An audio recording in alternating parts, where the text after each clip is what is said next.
ఇదంతా కాదు, నీకు జాబ్ ఎందుకు కారణం చెప్పు. నాకు శాలరీ ఇవ్వడం కోసం సార్.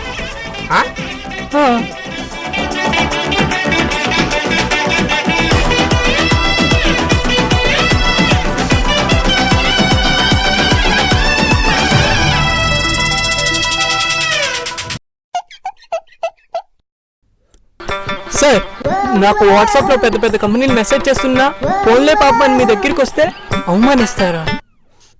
నాకు మీ జాబ్ వద్దు, మీరు ఇందాక ఇచ్చిన కాఫీ బిస్కెట్ కూడా వద్దు. సెక్యూరిటీ తీసుకెళ్ళు. ఎంత బ్రతిమలాడినా కనీసం కనికరించలేదురా వాడు. ఎన్ని రోజులు నీకు జాబ్ ఎందుకు రాలేదా అని బాధపడ్డాను. ఇప్పుడు నీతో తిరిగితే నేనేమవుతానో భయం వేస్తున్నారా? జోకులు